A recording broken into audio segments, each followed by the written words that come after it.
Ya, Langsung aja. langsung aja Pak. Kelompok masing-masing aja Pak. Eh, yang share screen Pak Sugeng atau Pak Iwan? Iwan. Ya, monggo udah saya jadikan itu, pohon.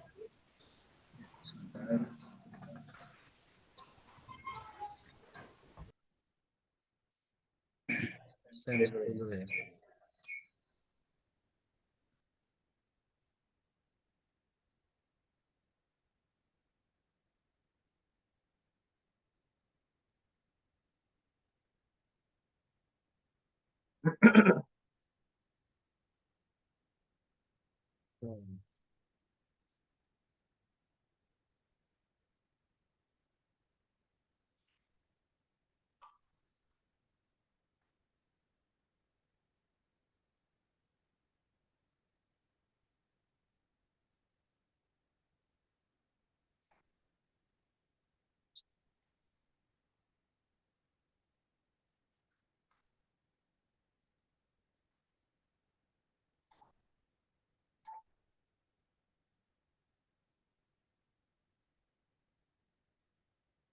Silakan segera dimulai. Ya, baik.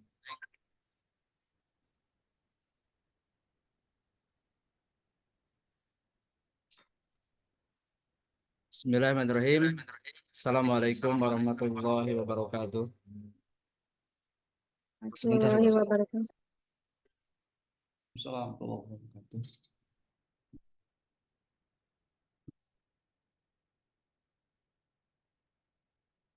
Terima kasih kepada Bu dosen dan salam juga kepada rekan-rekan sekalian di semester 2 ya kuliah MTP ini.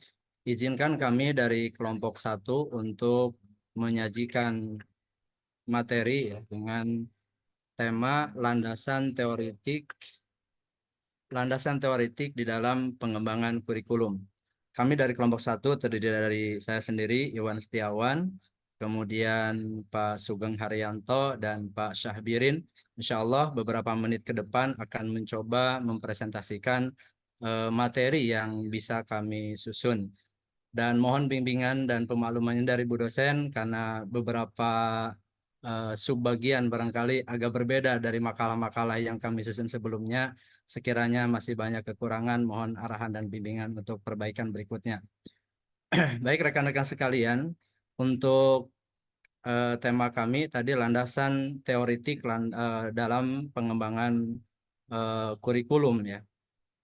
Kaitan dengan pendahuluan, kami menyampaikan bahwa pengembangan kurikulum tentu merupakan hal yang sangat penting ya di dalam sebuah pendidikan, di mana kurikulum ini merupakan komponen inti dalam sebuah pembelajaran atau sebuah pendidikan. Dan pendidikan, sebagaimana kita ketahui, sifatnya dinamis, sehingga kurikulum yang menjadi komponen intinya pun tentu harus bersifat dinamis, fleksibel, sehingga mampu menjaga kelangsungan hidup manusia. Ada beberapa hal yang menjadi tantangan ketika berbicara tentang sebuah kurikulum. Yang pertama, masyarakat yang selalu dinamis mengikuti perubahan-perubahan yang ada, pesatnya kemajuan ilmu dan teknologi, ya, mungkin bisa kita refleksikan bahwa beberapa tahun yang lalu barangkali ya, sebelum kemajuan ilmu dan teknologi saat ini, kurikulum-kurikulum yang ada tidak sebagaimana yang kita ketahui saat ini. Bahkan kalau kita berbicara tentang kebijakan kurikulum yang ditetapkan oleh pemerintah, berapa kali ya perubahan-perubahan kurikulum itu dilakukan oleh pemerintah. Ketika kita memahami bahwa urgensi pengembangan kurikulum yang tadinya barangkali kita kadang memandang satu isu negatif ya, ketika wah kurikulum kok berubah lagi, kurikulum kok berubah lagi gitu. Nah, kita sebagai pelaksana di unit-unit sekolah merasa keberatan, merasa berat hati gitu. Oh, berubah lagi, berubah lagi. Padahal mungkin ketika kita memahami ini, kita yakin bahwa pemerintah tidak serta-merta alasan politik kemudian merubah kurikulum yang ada, tapi tentu mereka melakukan kajian, melakukan analisa terhadap kebutuhan masyarakat, kebijakan pembangunan negara dan apa yang terjadi dalam perkembangan dunia, sehingga mereka lakukan pengembangan kurikulum tersebut. Maka kami memandang bahwa perubahan kurikulum di negeri kita sesungguhnya perubahan hanya merupakan dampak atau hasil, pada intinya konsep yang pemerintah lakukan adalah pengembangan, ya, bukan semata-mata merubah gitu sepenuhnya, tapi adalah melakukan pengembangan terhadap kurikulum yang ada. Jadi pola dan gaya hidup semakin berkembang, kemudian tidak dipungkiri pastinya ada aspirasi politik, sehingga kadang-kadang tren ya, kalau ganti presiden, ganti menteri katanya berubah lagi kurikulumnya ya. Wallahu alam sejauh mana hal itu dalam arti kebenarannya, tapi tentu aspirasi politik ini pun akan menjadi satu hal yang menjadi faktor keberlangsungan atau pengembangan kurikulum yang ada. Oleh karenanya, kami memandang bahwa pengembangan kurikulum merupakan suatu kemestian ya, sangat penting diantaranya yang pertama kaitan dengan relevansinya ya, relevansi dengan kebutuhan masyarakat, menyesuaikan kebutuhan masyarakat yang selalu berkembang, penyesuaian dengan perubahan sosial dan teknologi. Hari ini berapa banyak gitu ya proses-proses pembelajaran, kebutuhan-kebutuhan output pembelajaran yang kaitan dengan teknologi. Maka konten kurikulum pun harus menyesuaikan dengan itu, sehingga peserta didik atau kita para pendidik ya dituntut untuk bisa menyesuaikan dengan perubahan yang ada. Kemudian juga di antara agensi pengembangan kurikulum tentu adalah penjaminan kualitas pendidikan. Kita bisa membayangkan ketika kebutuhan masyarakat, perubahan sosial di satu sisi, tapi sisi lain kurikulum tidak mengikuti perubahan itu, maka bagaimana kita bisa memastikan ya kualitas pendidikan atau menjamin bahwa pendidikan yang kita selenggarakan bisa menjamin keberlangsungan kehidupan di masyarakat. Karena tidak sesuai, tidak relevan gitu kebutuhan masyarakat dengan kurikulum yang dipelajari. Kemudian juga mengakomodasi keanekaragaman potensi siswa. Dengan berkembangnya masyarakat, ilmu pengetahuan yang begitu mudah diakses, kita para guru juga dimudahkan sebenarnya untuk lebih mudah ya mengenal aneka ragam potensi siswa. Sehingga dalam satu kelas kita bisa menemukan si A misalkan potensinya di bidang komunikasi, si B kompetensinya di bidang yang lain. Nah, otomatis kurikulum yang kita kembangkan pun diupayakan untuk bisa mengakomodir atau memfasilitasi keanekaragaman potensi siswa-siswi kita. Kemudian yang terakhir yang bisa kami sampaikan bahwa agensi pengembangan kurikulum diantaranya mengukur dan mengevaluasi kinerja pendidikan. Sejauh mana efisiensi dan efektivitas pendidikan itu, maka diukur dengan kesesuaian kurikulum dengan kebutuhan masyarakat tersebut. Itu diantara yang kami sampaikan dalam pendahuluan tentang agensi pengembangan kurikulum, sehingga sampai kepada keputusan atau pertimbangan bahwa pengembangan kurikulum merupakan suatu hal yang mesti kita lakukan. Baik, mungkin untuk kajian teori ya, insya Allah akan disampaikan oleh rekan kami kepada Pak Syahbirin atau Pak Sugeng, kami persilahkan.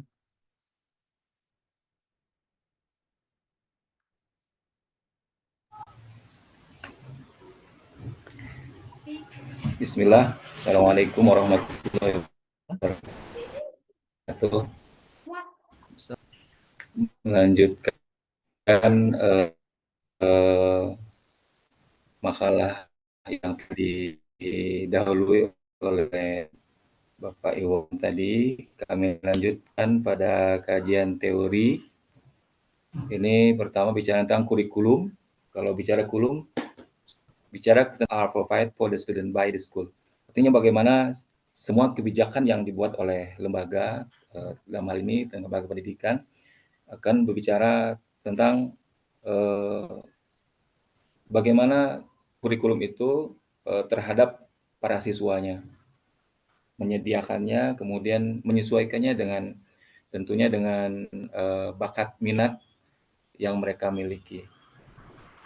Maka kurikulum itu sendiri adalah yang pertama sebagai rencana belajar. Tentunya mengingat setiap siswa atau peserta didik kita adalah memiliki kemampuan yang beragam, kemudian karakter yang berbeda, maka perencanaannya menyesuaikan dengan bakat minat mereka masing-masing. Lebih lagi kita memahami pada kurikulum yang sekarang yang digulirkan oleh pemerintah, kurikulum Merdeka yang sangat mengakomodir terkait dengan peserta didik yang memiliki keragaman terkait dengan karakter dan sikap masing-masing dan daya serap mereka. Kemudian kurikulum sebagai rencana pembelajaran. Bagaimana setiap dalam hal ini pendidik membuat rencana pembelajaran yang menyesuaikan dengan yang kami sampaikan di awal terkait dengan karakter dan kemampuan peserta didik masing-masing. Kemudian kurikulum sebagai pengalaman belajar mereka. Maka dalam proses pembuatan perencanaan pembelajaran kita menginginkan prosesnya benar-benar mengakomodir setiap kemampuan dan bakat minat mereka. Kemudian kita pindah pada landasan teori, maka kita akan bicara terkait dengan unpaying statement, kemudian bicara dengan universal profession, kemudian bicara tentang predictive statement. Mohon maaf, kami sedikit kesulitan untuk berbicara menggunakan bahasa Inggris. Yang pertama kita bicara tentang pertanyaan pemersatu. Teman-teman sekalian, bahwa universal maksud kami pertanyaan pemersatu adalah pertanyaan yang dirancangkan untuk mengumpulkan informasi, memulai diskusi atau membangun hubungan antar orang-orang dalam percakapan atau diskusi. Pertanyaan ini cenderung bersifat terbuka dan memungkinkan orang untuk berbagi pandangan, pengalaman, atau gagasan mereka. Mungkin kalau teman-teman nanti akan bicara tentang mencirikan pertanyaan-pertanyaan tersebut, mungkin diantaranya membuka pembicaraan, terbuka dan inklusif, mendorong refleksi dan dialog, membangun hubungan. Contoh pertanyaannya bisa jadi seperti, mohon nanti Bu dosen dibantu untuk membenarkan. Contoh pertanyaannya mungkin pertanyaan satu itu, bagaimana pendapatmu tentang A atau tentang B? Mungkin apa pengalaman Anda tentang ini dan ini?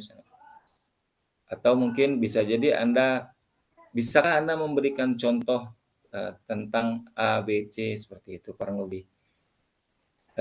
Kemudian selanjutnya bicara landasan teori berikutnya, universal preposition, artinya bicara tentang ini sering terjadi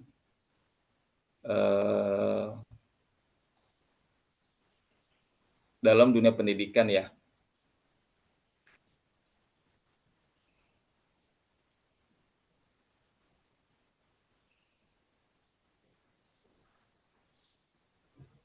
Merujuk pada praktik-praktik umum yang diadopsi di lingkungan pendidikan untuk memastikan keselamatan, kesejahteraan, keamanan bagi semua individu yang terlibat dalam proses pendidikan, termasuk siswa, guru, staf, atau orang tua. Mungkin kebijakan-kebijakan inilah contohnya bisa jadi kebijakan-kebijakan keselamatan di sekolah, terkait dengan prosedur evakuasi atau keadaan darurat di sekolah terkait dengan tanggap bencana misalnya. Kemudian kebijakan mungkin yang lagi gencar sekarang ada kebijakan baru yang muncul terkait dengan protokol pembulian ya, yang memunculkan kami lupa istilahnya, nanti ada kerjasama antara pihak sekolah, yaitu kepala sekolah, diwakili juga oleh gurunya dan diwakili oleh orang tua dari komite sekolah. Itu bagian mungkin dari protection ya yang diberikan oleh yang diinikan oleh sekolah yang sebelumnya ini bagian dari program dari pemerintah. Kemudian bicara selanjutnya tentang landasan teori, bicara tentang predictive statement ya. Artinya bicara tentang pernyataan yang meramalkan atau memprediksi apa yang mungkin terjadi di masa depan berdasarkan informasi atau data yang tersedia saat ini. Bisa jadi pertanyaan-pertanyaan ini didasarkan pada analisis tren atau pola atau faktor-faktor dapat mempengaruhi hasil di masa mendatang. Kemudian selanjutnya pengembangan kurikulum. Pengembangan kurikulum juga bisa diartikan sebagai suatu kegiatan menyusun pelaksanaan, penilaian, dan penyempurnaan kurikulum itu sendiri. Kami rasa begitu penjelasan untuk kajian teori dari makalah kami. Selanjutnya akan dilanjutkan oleh Bapak Sugeng. Terima kasih.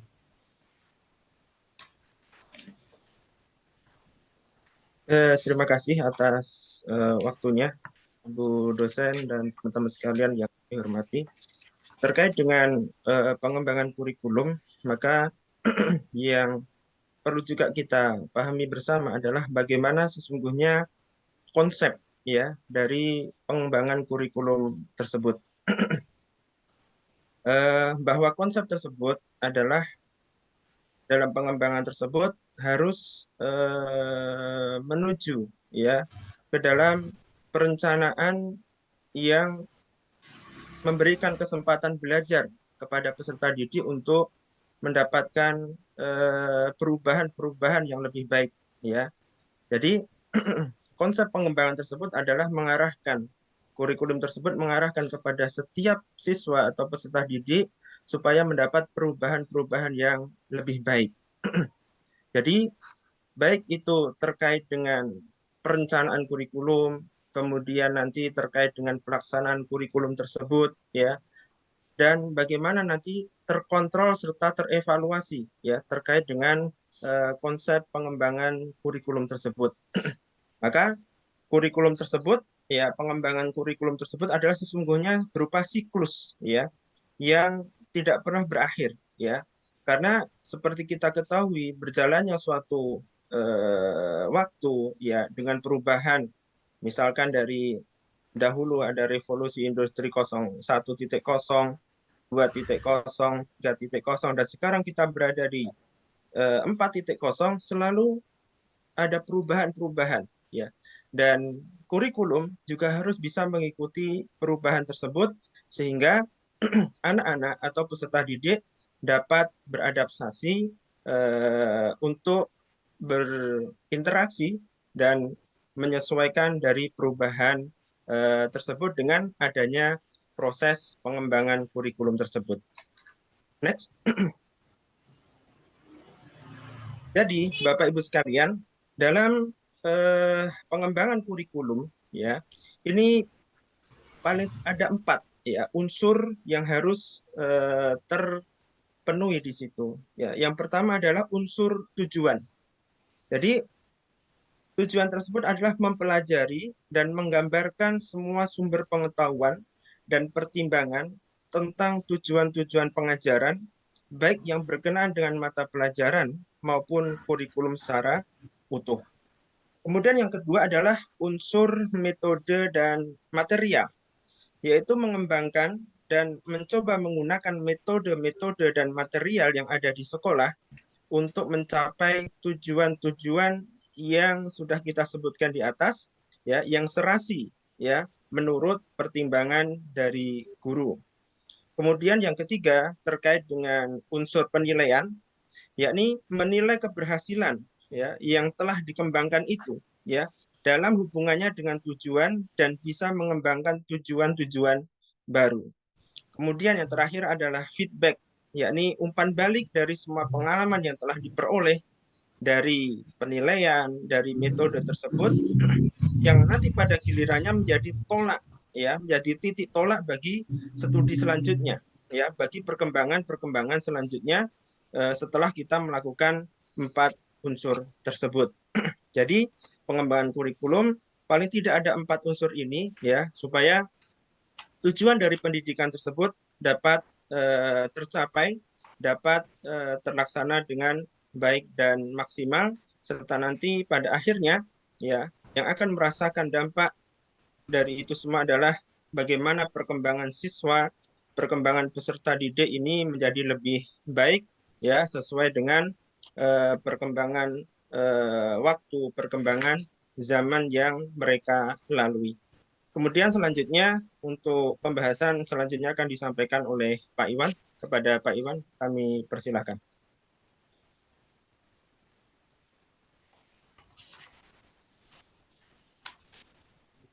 Baik, terima kasih pada rekan-rekan.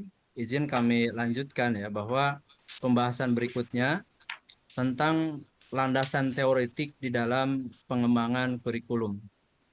Ada beberapa hal yang akan menunjukkan kepada kita bahwa ketika kita memahami kurikulum perlu kita kembangkan, namun tentu pengembangan ini harus betul-betul memperhatikan aspek-aspek landasan-landasan yang kokoh ya, yang kuat sehingga pengembangan itu akan menghasilkan perubahan.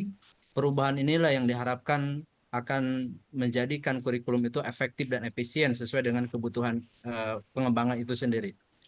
Maka 3 poin ini kiranya bisa mencukupkan untuk kita bahwa menunjukkan betapa perlunya landasan di dalam pengembangan kurikulum. Kurikulum mempunyai kedudukan yang sangat strategis dalam seluruh aspek kegiatan pendidikan. Kemudian landasan kurikulum diperlukan baik oleh unsur makro ya, ini penyusun kurikulum ya, pihak-pihak terkait penyusunan kurikulum maupun oleh para pelaksana kurikulum ya. Kemudian yang ketiga, landasan teoretik ini diharapkan bahkan harus gitu ya, dapat menjadi pijakan atau dasar pertimbangan yang kuat sehingga kurikulum akan dapat mewujudkan tujuan-tujuan pendidikan lebih efektif dan efisien. Kemudian di antara sekian banyak landasan teoretik yang bisa menjadi dasar pijakan untuk pengembangan kurikulum, mungkin kami hanya bisa menyajikan 2 poin ya, 2 landasan. Yang pertama adalah landasan kaitan dengan teori pendidikan dan yang kedua landasan yang kaitan dengan teori belajar. Di antara teori pendidikan disebutkan di dalam referensi yang kami gunakan untuk menyusun makalah ini ada 4. Yang pertama pendidikan klasik, yang kedua teori pendidikan pribadi, yang ketiga teori pendidikan teknologi pendidikan, dan yang keempat teori pendidikan interaksional. Beberapa poin yang menjadi ciri dan karakter masing-masing teori pendidikan. Di antaranya pendidikan klasik berlandaskan pada filsafat klasik ya. Kemudian fungsi pendidikan sebagai pemelihara warisan budaya. Jadi warisan ilmu-ilmu pengetahuan yang mungkin waktu-waktu sebelumnya sudah ada, ini dalam pendidikan klasik menjadi poin yang komponen yang penting. Lebih menekankan isi daripada proses. Kemudian dominan pada pendidik dan peserta didik lebih pasif gitu. Kemudian pendidikan pribadi, potensi bawaan anak sudah menjadi prioritas. Orientasi pendidikan mengembangkan potensi-potensi yang ada pada siswa. Dan di sini peserta didik lebih aktif. Pendidik hanya sebagai fasilitator. Kemudian ketika landasan ini kaitkan dengan teknologi, maka peran pendidikan menguatkan penguasaan kompetensi praktis. Isi kurikulum adalah kemampuan berbasis vokasional. Pendidik sebagai director of learning. Jadi lebih kepada bagaimana mengelola pembelajaran. Lebih pada mengelola manajemen kelasnya, bisa manajemen pembelajarannya. Ini di teknologi pendidikan. Dan tentu yang menjadi ciri yang mungkin tidak sebagaimana di konsep yang lain, yakni teknologi pendidikan ini menjadi sumber pengembangan dalam teori ini. Kemudian yang terakhir, kaitan dengan pendidikan interaksional adalah pemikiran bahwa manusia sebagai makhluk sosial. Pendidikan menekankan pada aspek interaksi dua pihak atau lebih, mendalami fakta dan memberikan kesempatan kepada siswa untuk interpretasi terhadap fakta tersebut sehingga mengambil manfaat, mengambil pelajaran dan bisa merefleksikan dalam kehidupan nyata mereka. Dan peserta didik didorong untuk mampu mengelola masalah-masalah sosial yang mereka hadapi. Itu sekilas tentang teori pendidikan jika dikaitkan dengan pengembangan kurikulum. Artinya dalam prosesnya pengembangan kurikulum dilakukan mengacu pada teori-teori tersebut.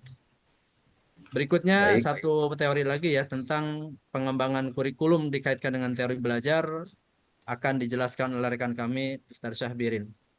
Tafadhol. baik, terima kasih. Selanjutnya bicara tentang teori belajar dan pengembangan kurikulum. Bicara tentang teori pendidikan di sini terkait dengan teori-teori belajar, maka kita akan melihat bagaimana kerangka konseptual dan pemahaman tentang bagaimana orang-orang belajar, bagaimana pengajaran yang efektif dilakukan, kemudian bagaimana proses pendidikan itu berlangsung.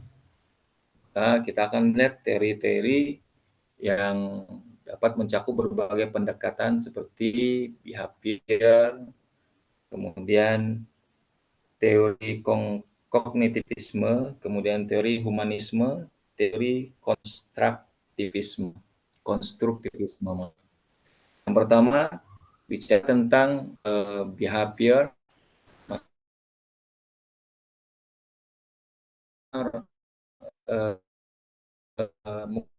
mengungkapkan bahwa perilaku dipelajari melalui respon terhadap sangat lingkungan. Kita akan melihat apa cirinya. Yang pertama aktif sementara siswanya pasif. Guru memberikan stimulus, siswanya memberikan respon sesuai dengan keinginan gurunya.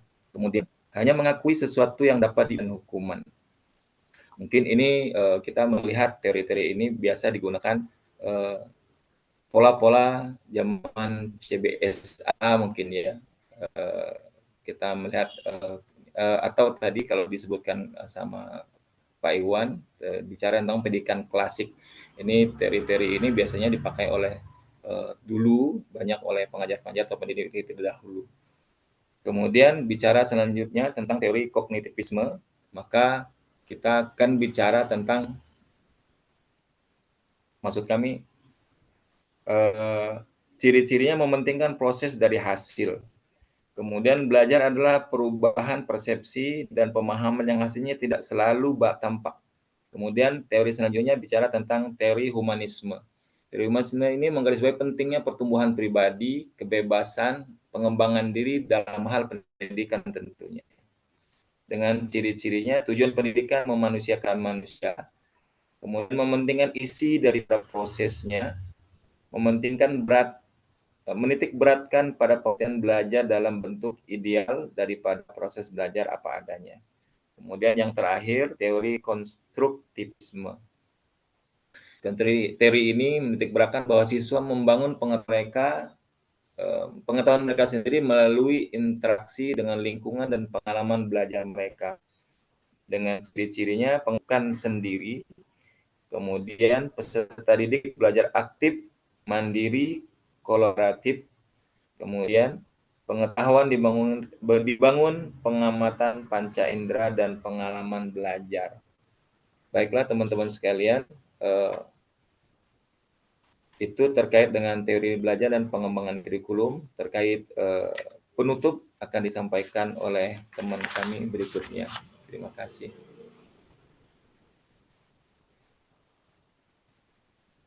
Silakan Ustadz Sugeng. Baik, terima kasih teman-teman sekalian atas pemaparannya. Untuk menutup pada kesempatan kali ini, Bapak Ibu sekalian, bahwa kurikulum merupakan suatu komponen yang sangat penting dalam sebuah pembelajaran dan pendidikan. Dan kurikulum harus mampu bersifat dinamis dan adaptif, ya, sehingga sesuai dengan perkembangan dari kebutuhan manusia yang selalu berubah, ya, berjalan bersama dengan berjalannya waktu. Kurikulum yang dinamis penting untuk menjaga kelangsungan hidup manusia, sebab sifatnya yang fungsional dan mempersiapkan anak untuk menghadapi masalah-masalah di dalam masyarakat tempat mereka hidup. Oleh karena itu, konsep atau landasan teori-teori seperti ini yang telah disampaikan tadi adalah suatu hal yang sangat penting, ya, untuk bagaimana di dalam pengembangan kurikulum tersebut bisa mencapai sebuah tujuan, ya, yang sama-sama direncanakan dan diplanningkan. Dan semua itu, ya, sebenarnya di dalam Undang-Undang Nomor 20 Tahun 2003 sudah mencantumkan bagaimana tujuan dari pendidikan nasional yang semua itu bisa tercapai dengan adanya pengembangan kurikulum tersebut.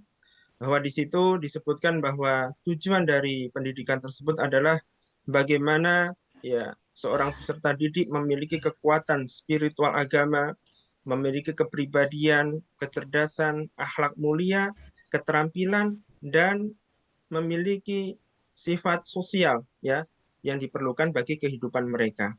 Oleh karena itu, Bapak Ibu sekalian, konsep teoritis dapat diintegrasikan secara aktif dan tepat, dan upaya pengembangan kurikulum melibatkan banyak pihak dan pemangku kepentingan, dan pengembangan kurikulum tidak hanya menghasilkan perubahan input, namun dapat menjamin adanya perubahan output yang lebih baik lagi dan dapat memberikan perubahan-perubahan yang lebih baik, khususnya bagi peserta didik. Mungkin ini yang dapat kami sampaikan, Bapak Ibu sekalian. Untuk selanjutnya, kami serahkan ke MC, Pak Iwan, untuk bisa memandu jalannya diskusi. Kami silakan.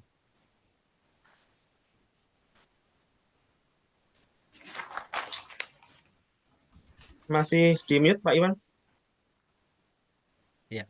Terima kasih kepada rekan-rekan kelompok 1 yang sudah bersama-sama menyampaikan materi kita ya.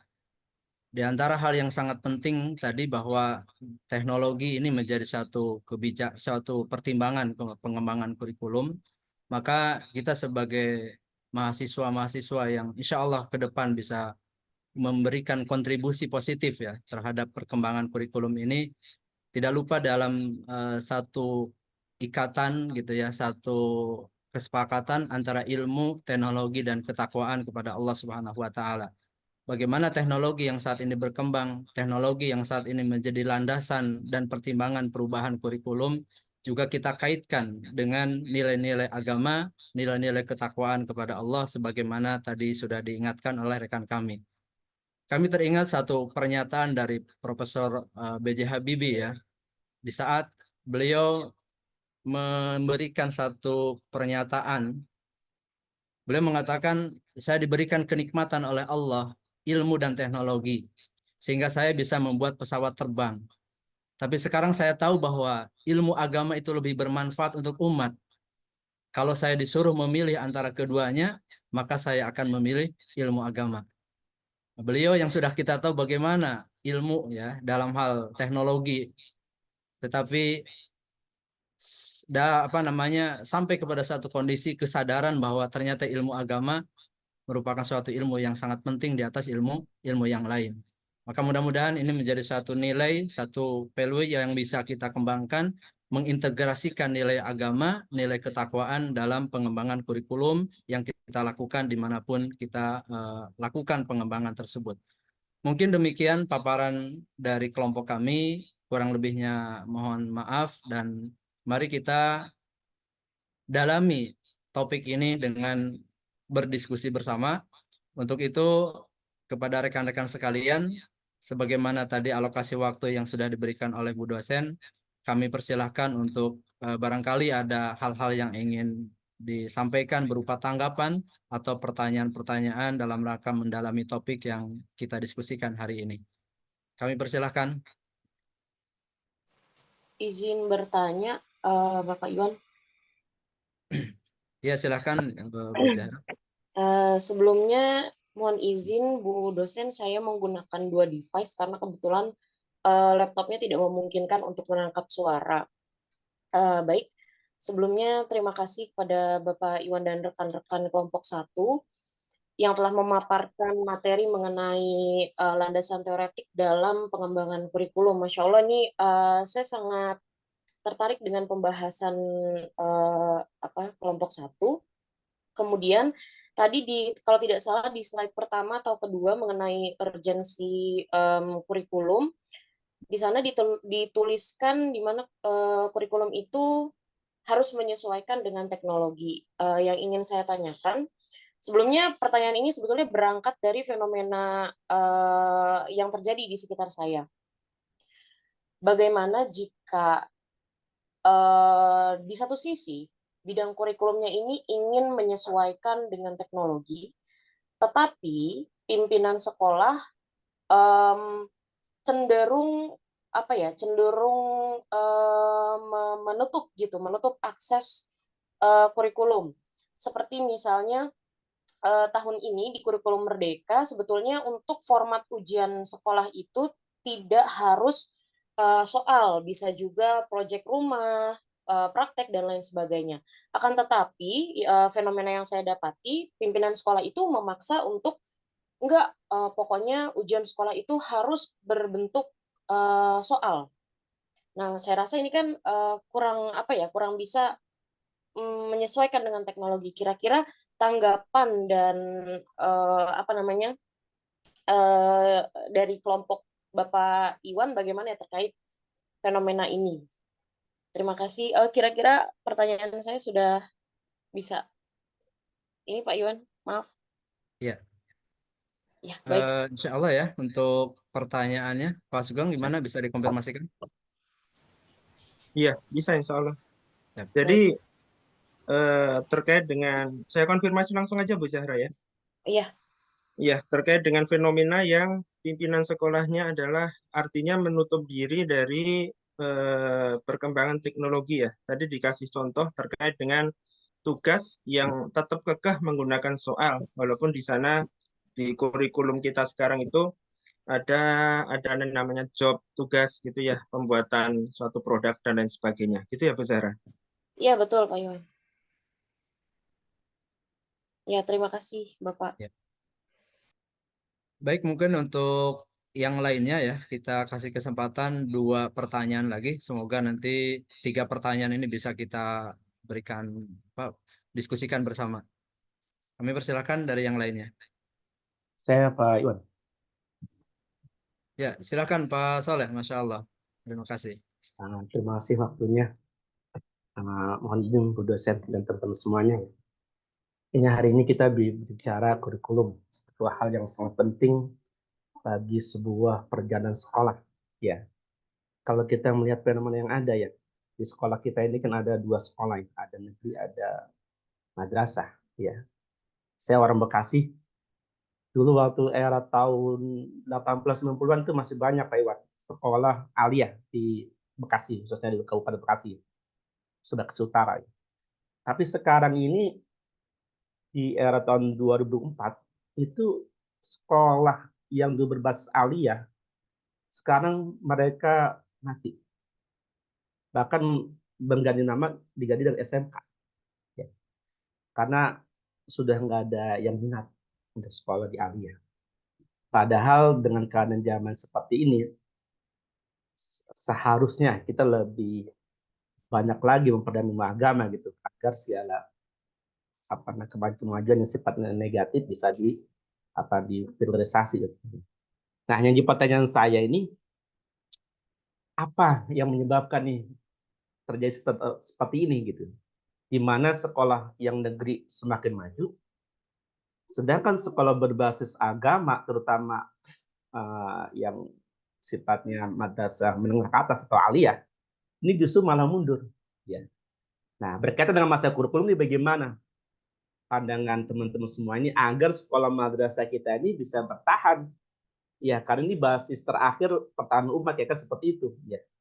Apa karena yang saya katakan dulu penyebabnya adalah laya mutu walayah ya nggak bermutu karena kurang biaya gitu ya? Apakah ada solusi lain gitu ya? Karena saya sendiri ya pernah ya prihatin juga gitu di mana sekolah-sekolah SMK bertebaran sedangkan sekolah aliyah sekarang sudah hilang dan ada pun masih ada kayak bisa hitungan jari dan itu pun yang ada cuma kelasnya cuma sekelas Pak, kelas 10 1, kelas 2 11 1 gitu. So, sekolah yang lain itu begitu luar biasa banyaknya ya. Jadi kira-kira berkaitan masa kurikulum nih apa yang salah dengan kurikulum terutama di madrasah aliyah ya. Ya itu aja Pak Iwan. Terima kasih. Assalamualaikum warahmatullahi wabarakatuh. Waalaikumsalam warahmatullahi wabarakatuh. Ya, baik.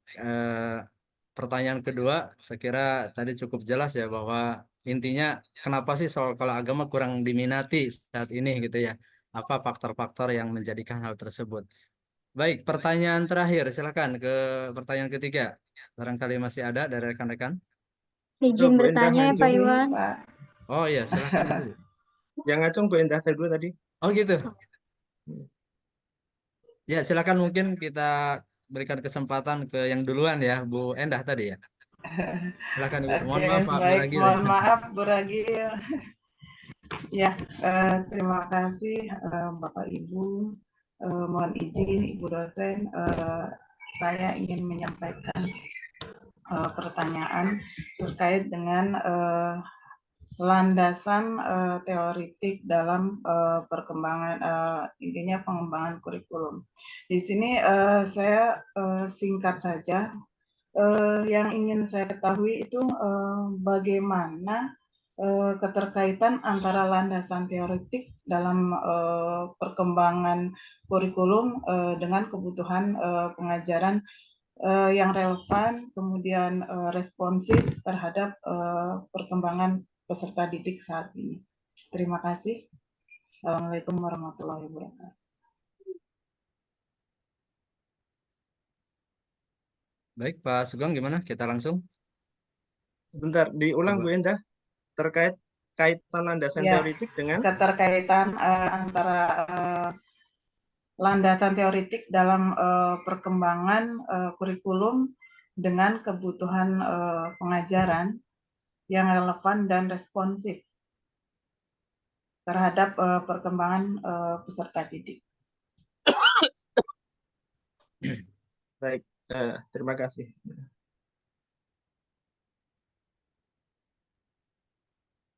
Silakan Pak Iwan atau Pak Syahbirin. Ada 3 pertanyaan. Yang pertama dari Bu Zahra, kemudian dari Pak Soleh, dan dari Bu Endah yang terakhir. Ya. Dari silakan. Saya coba jawab ya. Halo? Silakan Pak Ya, Syahbirin. ya silakan Pak, silakan. Terkait yang pertanyaan Bu Zahra tadi bahwa atasan yang masih berpikir pola pendidikan klasik sebagaimana yang disampaikan di awal tadi oleh Pak Iwan ya, susah untuk menerima perubahan gitu kan, susah juga untuk dikasih tahu gitu kan. Terus bagaimana cara ngasih taunya gitu ya. Yang pertama perlu dipahami setiap orang itu memiliki sisi ego masing-masing ya Bu Zahra ya. Orang yang sebaya dengan kita, dengan orang yang memiliki usia yang lebih, apalagi dia sebagai pejabat yang berada di atas kita, egonya lebih tinggi. Artinya cara mendekatinya juga berbeda tentunya. Pertama mungkin Bu Zahra perlu melakukan dialog yang lebih empati, memahami dia dulu sebagai pribadi, kemudian kita mencoba sedikit merendahkan diri tanpa harus rendah diri, gitu kan. Membuat dia merasa nyaman saat dialog dengan kita, bahwa perubahan itu pasti dan harus dilakukan, gitu kan. Apalagi kita sedang bicara tentang kurikulum merdeka, yang anak-anak benar-benar diakomodir terkait dengan semua kecakapan dan minat mereka. Kemudian kita juga perlu bicara komunikasi yang jujur. Perlulah sedikit ajak beliau jalan-jalan gitu kan, sambil melihat-lihat kondisi yang ada. Kemudian mungkin perlu ke sekolah-sekolah yang lain, studi banding ya. Selama ini kan kita studi banding tuh anak jalan-jalan atau sekolah jalan-jalan, mungkin happy-happy aja gitu ya. Saya pernah itu sekolah Al-Izhar, sekolah mahal ya katanya ya. Itu kalau mau study banding ke sana, kita benar-benar diajarin harus nginep di sana selama sekian hari. Kemudian nanti mau yang study banding tuh di bidang apa saja, nanti akan benar-benar akan detail kita diberikan materi-materi terkait dengan kebutuhan kita. Perlu ajak beliau jalan-jalan untuk melihat hal-hal yang positif dari apa yang kita inginkan sebenarnya, apa yang sekolah inginkan yang harusnya, apa yang anak-anak butuhkan yang seharusnya. Kemudian kita juga perlu memberikan contoh konkret proses belajar dan mengajar di kelas kita, gitu kan. Kemudian berikan mungkin bentuknya portofolio atau sebagainya, yang bisa beliau lihat langsung, oh ternyata pola pembelajaran begini dengan ujian yang seperti ini ternyata mengakomodir semua anak-anak dengan kemampuan A, B, C, daya tangkap A, B, C, anak-anak dengan kasus-kasus tertentu, misalnya anak-anak ABK yang slow learner dan sebagainya, itu ternyata terakomodir dengan proses ujian yang Bu Zahra tawarkan, ya, yang ada dalam proses pembelajaran di kurikulum Merdeka. Kemudian dilibatkan juga mungkin beliau dalam proses, mungkin sesekali Bu Zahra undang beliau di kelas gitu kan, begini loh proses pembelajarannya, tapi tanpa menggurui, lihat saja, minta beliau untuk melakukan apa namanya penilaian terhadap kelas ibu terkait dengan proses pembelajaran gitu kan.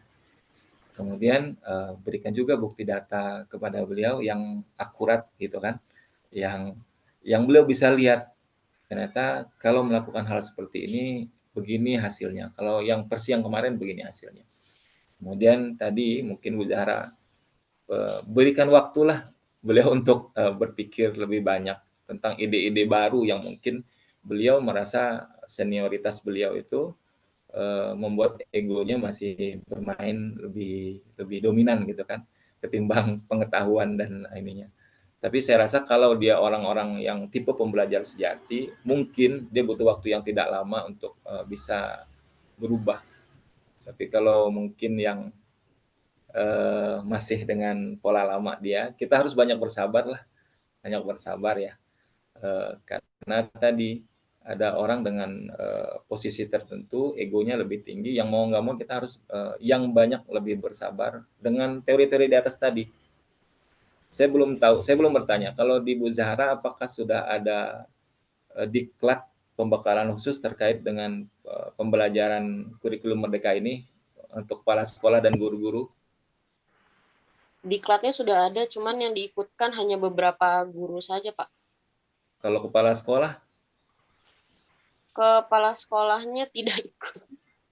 Nah itu, mungkin karena beliau tidak ikut, jadi belum tahu dengan menyeluruh ya teori terkait dengan kurikulum Merdeka. Maka mungkin sebaiknya sih kalau saya dulu berpikirnya kalau diklat yang wajib ikut tuh orang yayasan bidang kependidikan, kepala sekolahnya, guru-guru senior gitu kan.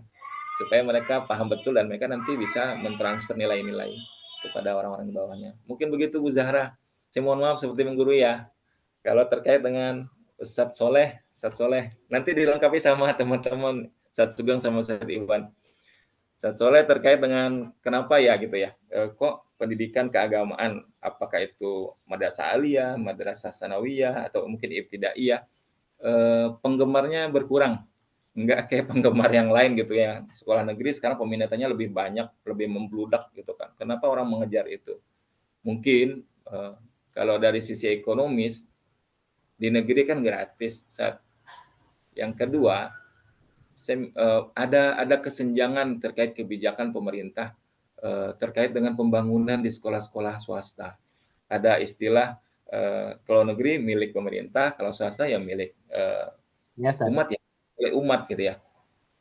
Hal-hal seperti itu juga kita ngelihat pembangunan di sekolah-sekolah negeri masif gitu ya, lebih modern, lebih bagus, fasilitasnya lebih bagus, ruangannya ber-AC, di dalamnya ada infocus begitu kan, disediakan tempat belajar yang nyaman, kemudian fasilitas yang berupa perangkat teknologinya lebih maju dibanding sekolah-sekolah swasta, tanda kutip ya, itu yang madrasah aliyah. Jadi mungkin itu salah satu yang membuat kita salah-salahnya yang banyak tadi membuat orang peminatannya terhadap madrasah aliyah kurang. Maka kita perlu menyediakan juga nih, dan kita harus mampu bersaing dengan hal seperti itu. Maka kita perlu munculkan mungkin layanan yang relevan dengan kebutuhan. Ya, kalau bicara tentang agama mungkin ada tambahan, mungkin kita perlu belajar dari teman-teman IT atau sekolah-sekolah swasta yang booming ya, misal memunculkan kata-kata sekolah Al-Quran tapi berbasis sains, mungkin yang kita boleh niru yang di Jawa Timur ya, yang Iskariman ya, itu sampai dia buat sekolah berjenjang, mulai sekolah yang angkanya masuknya 20-an yang 30-an sampai yang terbaru lagi yang dibuat ini sekolah yang masuknya hampir 60 Set. Subhanallah. Dan itu di Syariman Set, Jawa Timur. Itu mati-matian orang ngejar. Kemarin kita sempat saya dibanding ke sana. Apa sih ininya? Padahal di sekolah Quran Set. Dan dia udah merdeka. Ada kurikulum merdeka gitu. Atau mungkin kita pernah dengar di Jakarta ada MH Tamrin Set. Sekolah-sekolah, tapi sekolah milik pemerintah.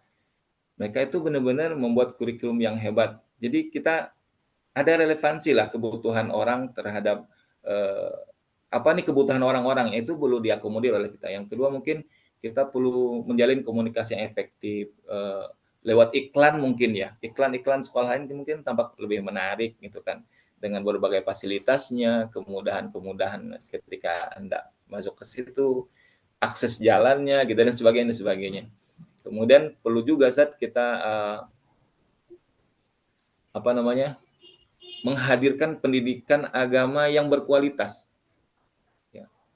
Kalau anak muda sekarang, di sini kita akan bangun sekolah madrasah aliyah yang nanti pelajarannya misalnya akan belajar kitab sorogan dengan cara modelnya nanti duduk begini nih. Itu kan anak-anak mungkin terasa aduh jadul banget gitu. Mungkin kita perlu menginikan modernisasi. Kita belajar buku kitab kuning, tapi teorinya seperti ini, akan menggunakan alat yang seperti ini, teknologi yang muncul seperti ini. Seperti itu mungkin ya. Iya. Dan mungkin juga yang terakhir perlu membentuk komunitas-komunitas. Ustaz Soleh kan pasti punya banyak komunitas nih, pengajian-pengajian dan sebagainya. Sekarang kan banyak ustaz-ustaz itu menggunakan YouTube, IG, TikTok, pokoknya apa saja lah. Kita nggak bisa menutup diri terhadap modernitas ya. Kita mau nggak mau harus benar-benar belajar untuk bisa memanfaatkan semuanya dengan baik. Mungkin begitu Ustaz Soleh. Ya, makasih Pak Sabirin. Nanti akan dilengkapi oleh teman-teman saya. Terkait dengan pertanyaan Bu Endah, nanti insya Allah saya ini dulu, saya belum pelajari dengan baik. Nanti silakan kepada Ustadz Iwan sama Ustadz Sugeng untuk menambahi juga memberikan jawaban untuk pertanyaan dari Bu Endah. Terima kasih. Assalamualaikum warahmatullahi wabarakatuh. Waalaikumsalam warahmatullahi wabarakatuh. Bahkan Pak Terima Iwan. kasih kepada Pak Sabirin yang sudah memberikan jawaban ya atas dua pertanyaan rekan-rekan sekalian. Saya kira sudah bisa diambil beberapa poin ya sebagai jawaban, dan kalaupun nanti ada hal yang masih kurang, insya Allah barangkali Bu dosen juga bisa memberikan tambahan atas jawaban tersebut. Mungkin karena keterbatasan waktu ya, kami mencoba menjawab pertanyaan Bu Endah tadi ya, kaitan dengan mungkin lebih kepada satu gambaran ya, hubungan antara teori-teori yang tadi disebutkan terhadap kebijakan pengembangan kurikulum, sehingga pengembangan itu akan berdampak gitu kepada proses dan hasil pendidikan. Secara ringkas barangkali dalam pengembangan kurikulum itu kan tingkatannya bisa tingkat nasional misalkan ya, yang itu peran pemerintah di situ. Kemudian juga tingkat institusi lembaga. Nah, kalau di kami misalkan gambarannya sudah 3 tahun ini di kami ada satu divisi ya, Litbang ya, divisi penelitian dan pengembangan, maka tugasnya itu menganalisa gitu kan kondisi yang ada, permasalahan-permasalahan yang ada didalami, kemudian diberikan hasil analisa yang dimusyawarahkan, kemudian dicetuskan dalam bentuk kebijakan-kebijakan pengembangan terhadap kurikulum yang ada. Nanti mesti kita lakukan. Dan dalam proses pengembangan tersebut, tentu landasan-landasan teori itulah yang jadi pijakan gitu.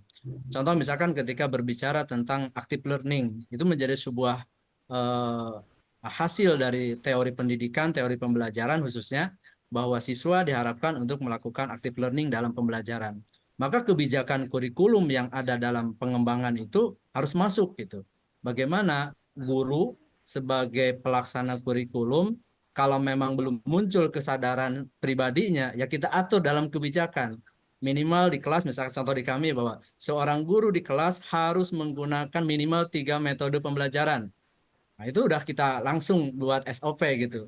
Sehingga ketika kita supervisi, kok didapati guru hanya misalkan ceramah gitu ya, teacher center gitu, tidak ada kesempatan untuk siswa aktif di dalam pembelajaran, langsung kita berikan satu arahan ya. Itu mungkin contoh-contoh, sehingga dengan korelasi yang jelas antara pendalaman kita tentang teori-teori tadi, kemudian menjadi pijakan dalam proses pengembangan, maka insya Allah, karena teori ini juga dimunculkan oleh para ahli tentunya melalui proses yang demikian panjang ya, artinya insya Allah mewakili lah kebutuhan peserta didik, maka ketika kita kembangkan dan kita implementasikan, insya Allah akan berdampak yang lebih baik kepada proses pembelajaran kita.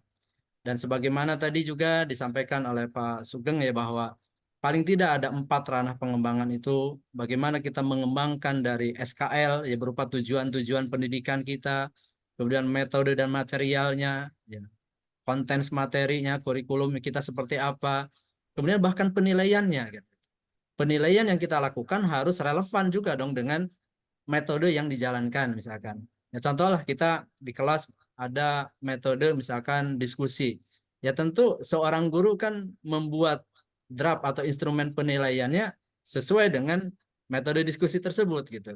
Tidak hanya kepada konteks jawaban tapi bagaimana karakter anak percaya diri ketika menyampaikan kesimpulan, keaktifan dan kerjasama di dalam musyawarah kelompok dan seterusnya. Bahkan setelah itu juga ranah pengembangan itu adalah sampai ke feedbacknya. Bagaimana pengalaman belajar yang dialami oleh siswa itu terus kita tindak lanjuti sehingga betul apa yang disimpulkan bahwa pengembangan kurikulum merupakan siklus yang tidak akan pernah berhenti terus-menerus seperti itu. Ya, mungkin itu sedikit gambaran Bu Endah tentang bagaimana keterkaitan antara teori, kemudian proses pengembangan dan implementasi pengembangan kurikulum sehingga akan berdampak pada hasil pendidikan yang kita jalankan.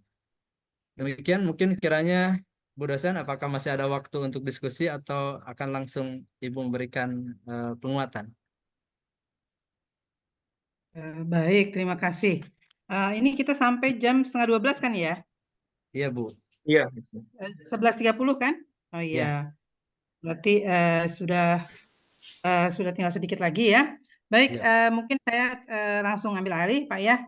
Walaupun Iya, siap. diskusi kita masih hangat nih ya. Saya suka sekali nih diskusinya cukup hidup ya. Baik, Assalamualaikum warahmatullahi wabarakatuh. Waalaikumsalam.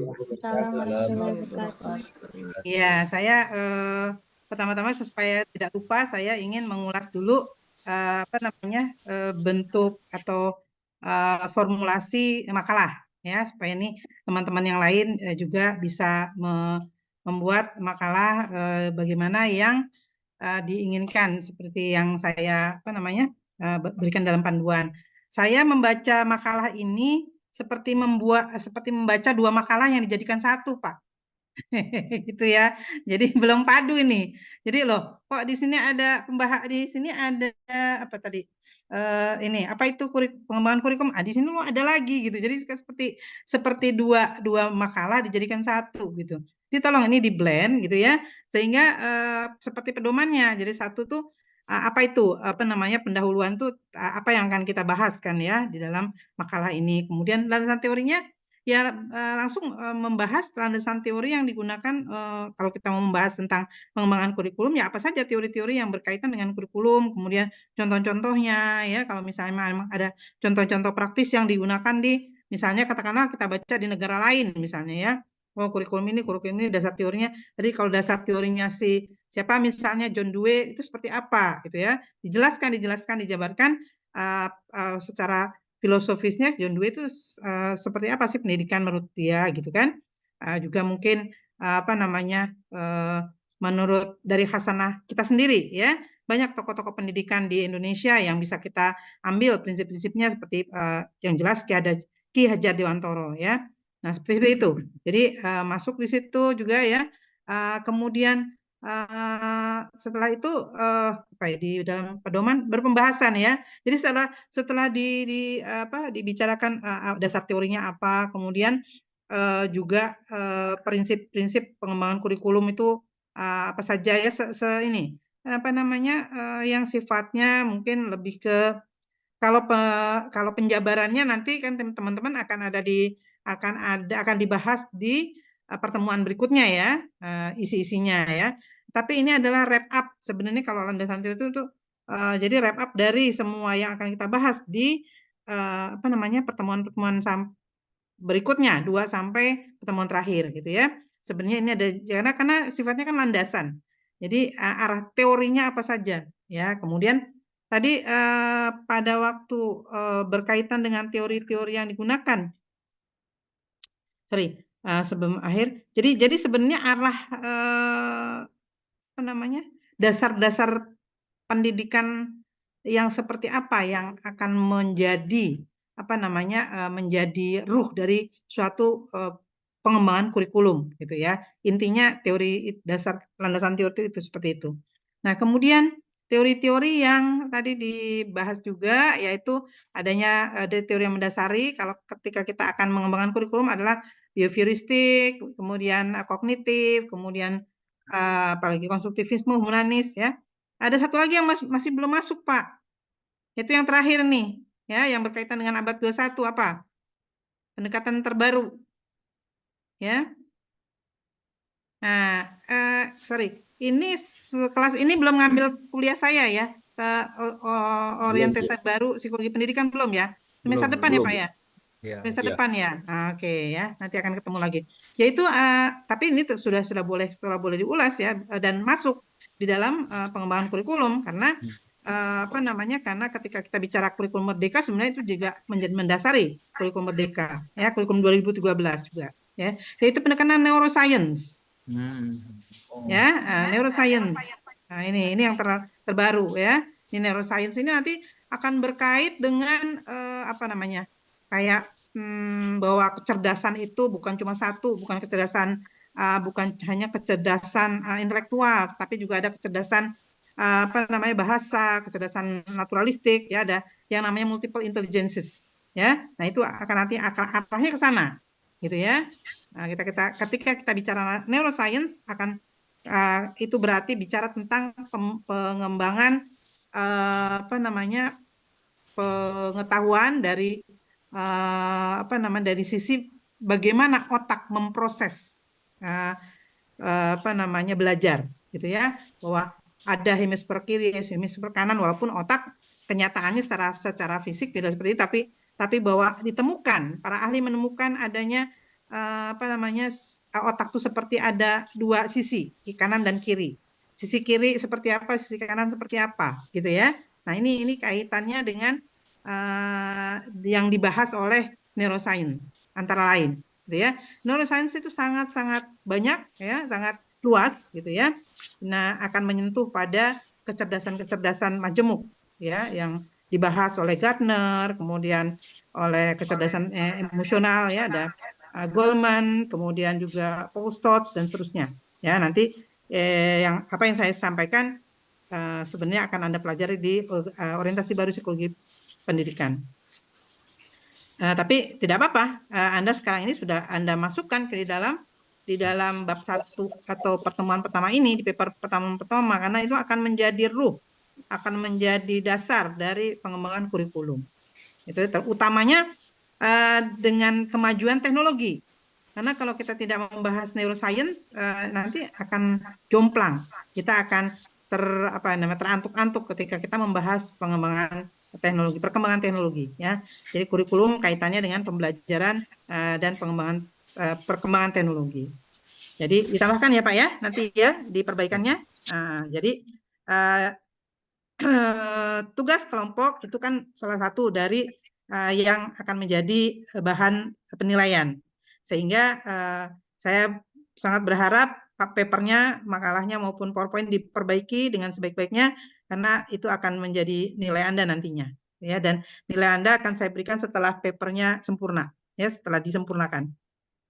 Baik, namun demikian buat yang kelompok-kelompok lainnya, bukan berarti kemudian kalau Anda bikin paper, seadanya aja lah gitu ya, nanti kan akan diperbaiki, bukan begitu ya, tetapi dari awal sudah maksimal, ya, sudah maksimal, karena dengan demikian nilai Anda jadi baik, gitu ya. Nah, ulasan saya itu tadi tentang makalah, ya, apa saja yang masih harus Anda masukkan, gitu ya. Kemudian teori belajar, makalah dan teori belajar. Nah, neuroscience itu kenapa harus juga dimasukkan? Karena terkait dengan pembelajaran abad 21. Gitu ya. Nah, ini kurikulum 2013, kurikulum Merdeka, itu kaitannya dengan pembelajaran abad ke-21.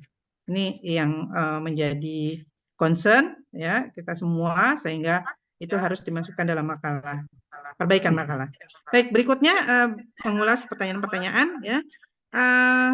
Tadi pertanyaan pertama, bagaimana kalau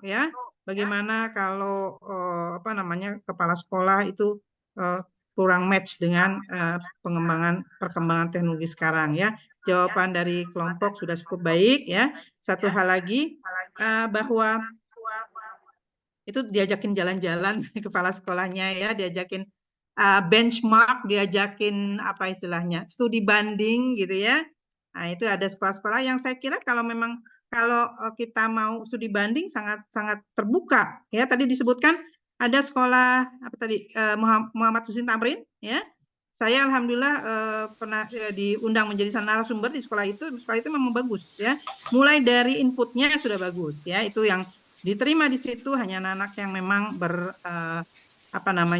memang unggul ya, anak-anak yang memang bagus, inputnya sudah bagus, anak-anak yang memang kecerdasan, bukan hanya kecerdasan intelektualnya, tetapi kecerdasan majemuk semuanya berfungsi secara maksimal, gitu ya. Dikembangkan di situ, jadi mulai dari inputnya sudah bagus, kemudian diproses dengan bagus, gitu ya. Semua hal ya, dan itu tentunya menuntut juga dedikasi dan kompetensi para gurunya ya, yang juga unggul pastinya. Ya, karena kalau tidak akan termehek-mehek ngikutinnya ya. Karena juga harus well informed gurunya, gitu ya. Harus mau belajar ya, kemudian berkolaborasi dengan guru-guru yang lain, kemudian punya pemikiran inovatif, kreatif gitu ya, supaya bisa mengimbangi ya siswa-siswanya. Ini jangan sampai nanti siswanya yang memang inputnya sudah unggul gitu ya, ini lebih cepat jalannya daripada guru-gurunya ya. Oleh karena itu memang guru dan siswa itu secara timbal balik ya, harus aktif secara timbal balik karena memberikan reaksi, memberikan respon yang juga timbal balik gitu ya. Bagaimana siswa tergantung pada gurunya, bagaimana guru-gurunya membangun ya, membangun pembelajaran ya sesuai dengan kebutuhan siswanya ya. Demikian pula siswanya juga harus mampu juga blend dengan gurunya gitu ya. Baik. Oke, berikutnya jadi usulkan aja Bu untuk jalan-jalan tadi ya, studi banding gitu ya, ngobrol-ngobrol, silaturahmi gitu ke sekolah-sekolah yang memang sekolah-sekolah unggul ya. Tadi Al-Izhar ya Pak ya disebutkan ya, Al-Izhar bagus sekali kalau memang mau gitu ya. Kemudian tadi Iskariman Bu. Iskariman, oke ya, itu yang Iskariman yang di Bogor ya Pak ya? Yang Jawa Timur yang lain Bu. Oh yang Jawa Timur, Iskariman ya, namanya bagus banget Iskariman. Dokter. Di kota mana itu Pak? Jawa Timur. Lupa saya. Begitu ya. Iya. Pengapa ini mungkin juga bisa jadi satu ini ya, pembelajaran buat kita. Mungkin Bapak bisa share ke kita websitenya Iskariman ya. Websitenya Iskariman supaya kita bisa lihat di situ. Sebelum kita sebenarnya saya kepingin juga nih kalau ada mata kuliah pengembangan kurikulum ini kita jalan-jalan juga ya, studi banding ke sekolah lain gitu ya. Kita gimana?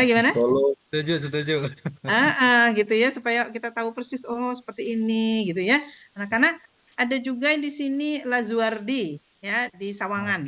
Lazuardi juga bagus gitu ya. Itulah. Jadi sekolah-sekolah kalau dulu itu pernah ada yang namanya sekolah bertaraf internasional ya. Jadi ada sebenarnya kita akan di Kementerian Pendidikan itu membuat sekolah bertaraf internasional gitu ya. Jadi sebenarnya lebih rintisan sekolah RSBI, rintisan sekolah bertaraf internasional, belum internasional banget tapi sudah rintisan. Nah, sekolah-sekolah yang kemudian menjadi rintisan bertaraf internasional itu umumnya bagus. Ya, Lazuardi salah satunya, RSBI. Ya, kemudian mungkin Iskariman juga gitu ya. Nah, saya nggak ngerti Iskariman apakah juga masuk gitu ya. Gimana? Bidang ada yang khusus sains, ada yang keagamaan. Sainsnya Iya, yang ini. yang sainsnya ya. Ya. Ya. Nah, itu mungkin yang punya dokter. Oh gitu ya. Nah, itu barangkali yang seperti itu ya. Sementara kita tolong di share Pak websitenya, saya juga baru tahu ini ternyata ya Pak, ternyata ada di Jawa Timur ya. Iskariman. Oke. Oh, dia punya dua itu ya, dua sisi ya. Ada yang mau full science atau mau full agama gitu. Agama ada, yang sains ada. Oh, gitu ya. Iya, iya. Oke, bisa di-share supaya teman-teman bisa lihat websitenya dan belajar dari websitenya itu dulu. Nah, sebelum kita jalan-jalan, karena kalau jalan-jalan kan kita butuh waktu ya, waktu biaya dan seterusnya ya. Kalau website itu kita bisa menyelusur, bisa jalan-jalan ya lewat dunia maya ya. Berikutnya tadi oke. Tadi yang pertanyaan kedua adalah apakah sorry. Masih jawaban satu ya, masih saya ulas yang jawaban satu tadi memberikan tadi Bu siapa tadi yang bertanya mungkin bisa memberikan juga sharing apa di websitenya sekolah tadi itu ya Iskariman kepada kepala sekolahnya ya sebelum jalan-jalan gitu ya, kasih dulu website sekolah-sekolah yang bagus. Sekolah Lazuardi bisa di browsing ya.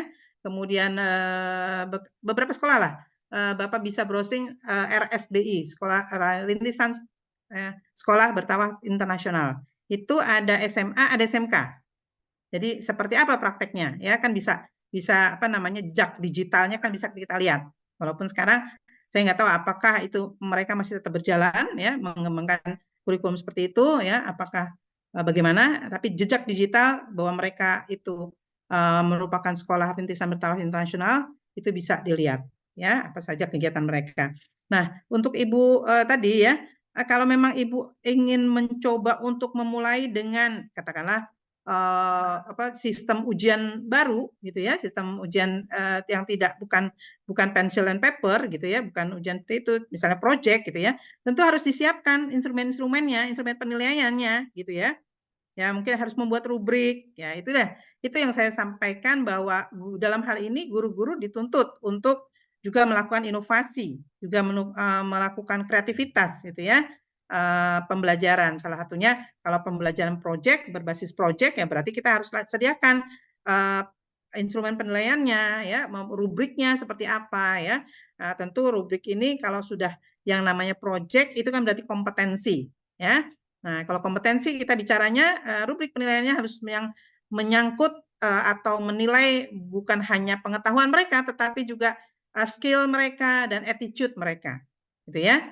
Jadi rubriknya harus komplit ketika ujian yang kita berikan itu project. Ya, penilaian sudah skill, sudah knowledge ya, pengetahuan, skill, keterampilan mereka dalam melakukan project itu dan attitude ya yang tidak kalah pentingnya adalah attitude. Bagaimana attitude mereka ketika melaksanakan tugas-tugas project itu ya. Karena ada juga yang mentang-mentang project itu ujiannya gitu. Ya udah yang ada anak-anak yang apa namanya bukan cuma anak-anak sekolah, kuliah juga gitu ya. Ya udahlah saya ngikut aja deh yang sama yang pinter-pinter yang aktif-aktif gitu ya. Jadi kalau misalnya kelompok tuh 5 orang gitu ya, yang kerja cuma 3 orang, yang 2 ngikut gitu ya, biasanya gitu. Nah ini juga, ini bagian dari penilaian attitude Bapak Ibu ya. Nah, seperti ini nih di kelas kita ya, saya berharap kelompok kita ini dibagi 3 orang kan per kelompok gitu ya, cuma satu yang 2 kelompok ini juga kita diharapkan ya attitude kita muncul di sini ya, attitude yang baik yaitu semuanya aktif ya, tiga-tiganya aktif memberikan kontribusi dalam menyusun makalah maupun presentasi ya. Baik, yang kedua adalah tadi apa tuh tadi ya, kurikulum ya. Pertanyaan kedua. Sekolah agama kurang diminati. Oke, sekolah agama kurang diminati ya. Nah ini sebenarnya lagi-lagi bagaimana inovasi dan kreativitas para stakeholder yang ada di lembaga pendidikan itu ya. Jadi bukan cuma guru-guru dan kepala sekolah, harusnya juga pengurus yayasan ya, juga komite sekolah juga memberikan kontribusi pemikiran bagaimana mengembangkan sekolah ini gitu ya, supaya menarik gitu ya. Jadi semua stakeholder, bukan cuma guru-guru dan kepala sekolah ya. Utamanya adalah misalnya membuat kurikulum yang menarik gitu ya.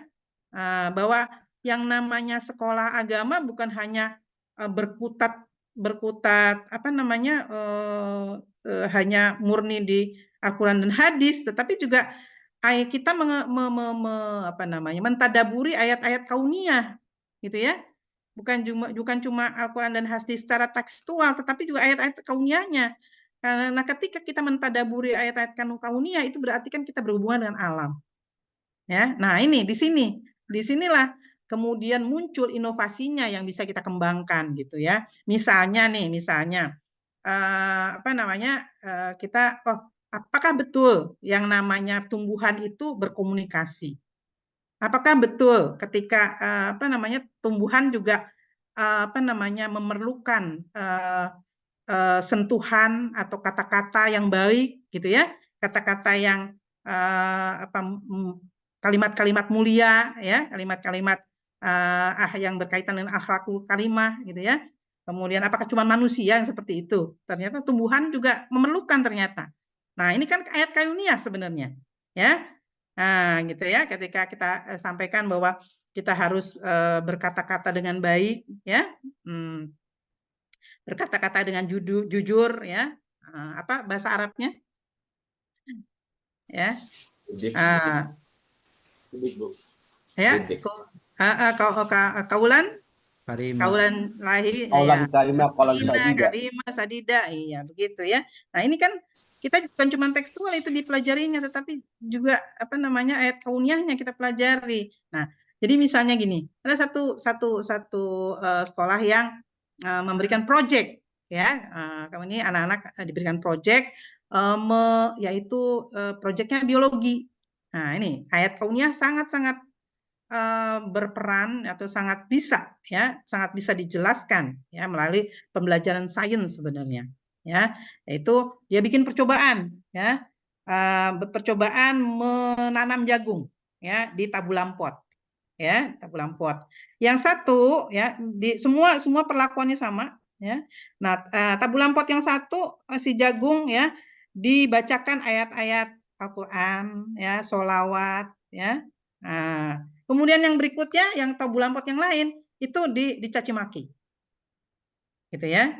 Dicaci maki. Ini real ya. Ini real. Ini real di satu lembaga pendidikan agama yang berbasis agama. Ya. Ininya seperti ini. Nah, kemudian dilihat si siswa ini, si kelompok siswa ini disuruh mengobservasi bagaimana pertumbuhan kedua tumbuhan ini di dalam tabulam pot ini gitu. Nah, mereka bikin semuanya. Jadi instrumen-instrumennya ya jadi siapkan. Nah, gitu ya. Kemudian ternyata apa namanya? Ternyata tanaman yang di tabulam pot yang diberikan tadi dibacakan, yang setiap hari dibacakan ayat Al-Qur'an ya, kemudian diceritakan tentang hadis, kemudian dibacakan sholawat, itu berkembang jauh lebih bagus ya, buahnya pun lebih bagus daripada yang tabulam pot satunya yang dimaki-maki atau yang dicuekin gitu ya. Nah, ini dasarnya apa? Ternyata si guru ya, ini kita minta untuk baca waktu itu apa namanya? Sekolah itu kebetulan di apa namanya? Salah satunya adalah konsultannya adalah suami saya gitu ya. Jadi si guru diminta untuk membaca apa namanya? Satu hasil penelitian ilmiah populer yaitu yang kemudian dibukukan menjadi The Power of the True Power of Water. Ada yang pernah baca bukunya? Ya, nah, oke. Jadi itu, ternyata ya sains dan Al-Quran ya itu sebenarnya sangat dekat, gitu ya. Kalau Anda pernah baca bukunya Maurice Bucaille, ya, itu penulis Perancis, ya, itu ada di situ buku lama tuh ya. Apa namanya Islam Al-Quran dan Sains Modern ya, Maurice Bucaille itu buku lama, mudah-mudahan sih kalau ketemu ya itu bisa diterbitkan kembali karena itu bagus banget bukunya ya, itu mengkaitkan Al-Quran dan sains modern, gitu ya. Nah seperti itu. Nah ini kan menarik, gitu ya. Nah ini jadi bahwa yang namanya sekolah agama itu bukan cuma sekedar belajar Quran dan hadis, hafalan gitu ya, Quran dihafal, ya, hadis dihafal. Tapi kalau tidak ditadaburi, difahami, ya, yang kemudian dikaitkan dengan kenyataan real di kehidupan sehari-hari, itu nantinya akan menjadi ya cuma sekedar hafalan, ya, tidak menjadi sesuatu. Dan kemudian orang-orangnya pun kemudian tidak sekolah itu pun tidak akan bisa membangkitkan atau membangun karakter Islami pada siswanya, ya, karena pengetahuannya hanya dipelajari dan sekedar tahu, tapi tidak dimasukkan, tidak difahami dengan ruhnya, gitu ya. Nah kemudian bisa juga misalnya, ya, ada lagi pesantren yang lain, yaitu yang bukan hanya fasih dalam Quran dan hadis, tetapi juga dalam pertanian, gitu ya. Ini ada satu pesantren di Bogor, ya, yang benar-benar menghidupi, ya, pesantren itu dengan hasil dari pertaniannya. Pertanian modern yang diterapkan, ya, bukan pertanian yang biasa-biasa, tapi pertanian modern. Nah hidup itu, ya. Jadi siswanya bukan hanya muncul nantinya setelah lulus, ya, bukan hanya ahli dalam Quran dan hadis, tetapi juga dalam pertanian. Kalau sudah pertanian, ya, bicara tentang pertanian berarti juga tentang financial, ya. Jadi kecerdasan finansialnya juga diajarkan. Kenapa? Kewirausahaan di situ, ya. Financial dalam hal ini kewirausahaan. Jadi bagaimana bagaimana menanam, ya, secara cerdas, ya, dan kemudian bagaimana menjual hasil pertanian itu juga dengan cara yang cerdik, gitu ya. Jadi berarti kecerdasan naturalistiknya dikembangkan, kecerdasan finansial dikembangkan, ya, dan seterusnya, gitu ya. Nah ini menjadikan sekolah-sekolah agama jadi menarik, bahkan lebih unggul daripada sekolah umum, sekolah yang sains saja, gitu ya. Kenapa? Karena ketika lulus bukan hanya jago, ya, sains, tapi juga jago agama, akidahnya bagus, karakternya bagus, akhlaknya bagus, gitu ya. Nah gitu, oke. Itu jawaban kedua. Jawaban ketiga itu tadi Bu Endang, ya, Bu Endang, ya. Bu Endang tadi pertanyaannya, bagaimana keterkaitan, ya, pengembangan. Tentunya ketika kita akan mengembangkan kurikulum, kita harus ini juga memahami juga, ya, teori-teori atau perkembangan, ya, perkembangan teknologi, gitu ya. Seperti tadi, kayak yang tadi disebutkan di dalam makalah Bapak Ibu sekalian kan cuma 4, ya kan? Nah, itu teori-teori klasik itu. Walaupun teori klasik itu tetap dipakai, Bapak Ibu, tetap dipakai, ya. Karena itu yang kemudian mendasari juga, ya, teori-teori neuroscience, ya, kognitif, behavioristik, kemudian humanistik, humanisme, ya, kemudian konstruktivisme, ya, itu teori klasik, tetapi tetap digunakan, gitu ya, untuk kurikulum yang baru ini 2013, kurikulum Merdeka, semua menggunakan masih tetap menggunakan prinsip teori klasik, ya, kemudian ditambahi dengan neuroscience, ya. Nah ini, jadi memang kita harus melihat, ya, ketika kita mengembangkan kurikulum kita harus melihat perkembangan teknologi, perkembangan sosial masyarakat, apa yang dibutuhkan dalam kehidupan sehari-hari sekarang ini. Sehingga kurikulum yang kita bangun, yang kita kembangkan, itu haruslah yang bisa mengantisipasi dan mengakomodasi, ya, kebutuhan anak-anak kita, generasi muda kita di masa depan, ya. Karena nantinya kalau sekarang aja kan sudah disruption, ya. Sekarang kalau kita lihat, ya, life disruption-nya tuh tinggi sekali, ya. Kalau kita belanja aja sekarang, kita ke tol aja kan udah nggak ada yang jaga kan, yang jaga mesin, ya. ke supermarket, Bapak Ibu, kalau kita pergi ke luar negeri, supermarket nggak ada yang jaga, ya, semua nggak ada yang jaga, ya, nggak ada yang melayani, gitu ya, yang lain semua mesin, mulai dari apa namanya barang yang akan kita pilih, kemudian nimbang kita sendiri, ya, kemudian harga sudah ada di situ, ya, bahkan bayar pun, ya, sudah semuanya mesin, udah nggak ketemu orang, ya, berarti kita bisa bayangkan begitu apa namanya kompleksnya, ya, pekerjaan, tetapi yang mengerjakan hanya mesin, ya, manusia ini udah nggak ada lagi, gitu ya, dan itu nyata, Bapak Ibu, nyata, ya, nyata bukan cuma apa ya sih, gitu ya, karena saya mengalaminya nih, ya, di rumah saya ini sudah ada smart house, ya, smart house nih, jadi kalau saya lupa ya, belum, saya udah matiin air apa belum ya? Itu bisa cukup saya lihat di HP, gitu ya. Matiin dari HP, nyalain dari HP, ya.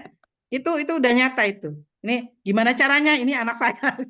Tapi lagi-lagi saya mesti setiap kali mau saya tanya anak saya dulu, gitu ya. Karena dia yang men-set up, gitu ya. Nah, tapi bahwa kehidupan modern itu sudah ada di depan mata kita, itu iya, gitu ya.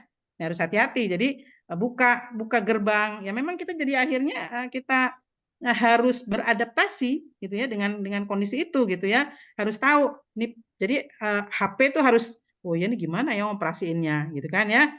Buka pintu gerbang, ya, nyalain bahkan menyalakan lampu kamar, itu juga pakai HP, ya. Nanti kita mau berapa watt nih, apa terangnya, mau full, mau nggak full, gitu ya. Jadi bukan cuma nyalain TV, Bapak Ibu, gitu ya, tapi juga termasuk itu, gitu ya. Nah, itu. Jadi kita harus tetap well informed terhadap apapun yang terjadi di lingkungan kita dan secara global, bukan cuma di Indonesia, tapi juga secara global. Sehingga itulah yang kemudian menjadi dasar kita mengembangkan kurikulum untuk anak-anak kita. Baik, ada yang mau bertanya?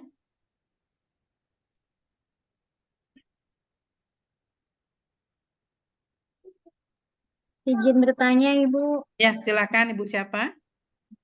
Ragil. Bu Ragil, ya, gimana Bu Iya. Ragil?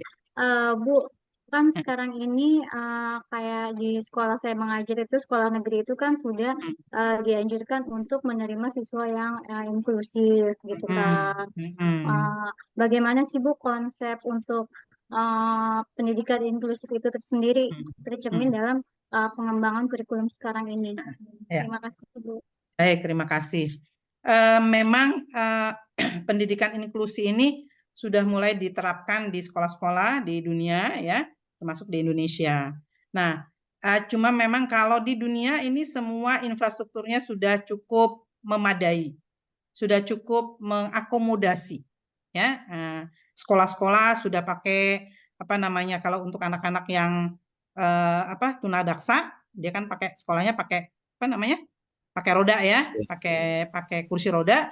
Nah, berarti dia punya tangga yang lurus seperti di rumah sakit itu, bukan tangga biasa, atau punya lift, ya. Nah, di kita masih belum, ya, belum seluruhnya belum seluruh sarana prasarana di kita itu mengakomodasi sekolah sebagai sekolah inklusi, ya. Nggak usah gitu, di stasiun aja, ya. Itu banyak stasiun yang masih belum punya lift, belum punya eskalator, gitu ya, sehingga kalau mau turun buat yang sepuh kasihan, turun aduh gitu kan, padahal jadi yang ada eskalator kadang cuma yang naik, ya, yang turun belum ada, padahal itu curam juga, tinggi juga, gitu ya. Padahal kalau menurut teori, ya, teori kedokteran ini, turun itu lebih berat daripada naik, gitu kan. Ini suka salah, ya. Orang kan ngos-ngosannya naik gitu kan, ya. Padahal turun itu lebih berat, ya, lebih berat untuk lutut menyangga tubuh kita, ya. Kalau naik itu memang kita jadi ngos-ngosan kan, karena berat, karena yang harus menjaga beban adalah dada kita, ya, bahu kita. Tetapi ketika kita turun itu lutut kita, gitu. Nah, ini yang masih belum, gitu ya, seperti itu. Sama juga ketika konsep sekolah inklusi sudah dikeluarkan gitu ya. Ini masih belum infrastrukturnya juga belum memadai ya. Dan termasuk juga guru-gurunya, kelengkapan guru-gurunya, karena ketika kita membuat sekolah inklusi harus ada yang namanya shadow teacher. Harus ada shadow teacher, harus ada guru pendamping gitu ya, utamanya untuk anak-anak yang katakanlah ADHD ya, apalagi autis ya. Itu wajib adanya guru pendamping, shadow teacher. Karena dia memerlukan bimbingan yang lebih dari sekedar guru biasa ya. Nah, seperti itu. Demikian pula guru-guru dan semua stakeholder yang ada di sekolah itu seharusnya sudah mendapat BIMTEK. Ya, seharusnya sudah mendapat arahan ya, bagaimana menerapkan pendidikan inklusi di sekolah. Jadi bukan cuma guru-gurunya tapi juga satpamnya. Satpamnya juga harus dikasih arahan bagaimana menghadapi anak autis misalnya gitu ya. Nah, seperti itu. Bagaimana menghadapi anak yang kalau mental retarded kan masih belum inklusi ya. Borderline ya. Kalau mental retarded saya kira masih belum diinklusifkan, tapi tapi borderline sudah masuk. Karena borderline masih bisa mengikuti walaupun dia memerlukan waktu yang jauh lebih lama daripada anak-anak yang biasa ya. Oke, begitu Bu Ragil terjawab? Iya, terima kasih Ibu untuk pencerahannya. Oke. Baik, sudah 11.47. Masih ada lagi kah? Kalau tidak ada, kita bisa tutup. Karena waktunya sudah habis juga. Baik, silakan moderator atau mungkin ketua kelas untuk menutup kelas. Ya, kita pimpin juga doa kafaratul majelis. Silakan Pak Iwan. Terima kasih. Ya, baik, terima kasih Bu dosen yang sudah memberikan ulasan-ulasan yang Masya Allah sangat bermanfaat kami. Semoga saran perbaikan juga akan segera bisa kami tindak lanjuti ya untuk makalah yang kami sajikan tadi. Baik rekan-rekan, karena waktu juga yang sudah habis ya, kita akhiri pertemuan kita kali ini. Mudah-mudahan apa yang kita bahas menjadi ilmu yang bermanfaat dan Allah berikan kemudahan tentu untuk mengamalkannya, untuk mengimplementasikannya dalam tugas-tugas kita. Demikian, mari kita tutup dengan doa kafaratul majelis. Subhanallah.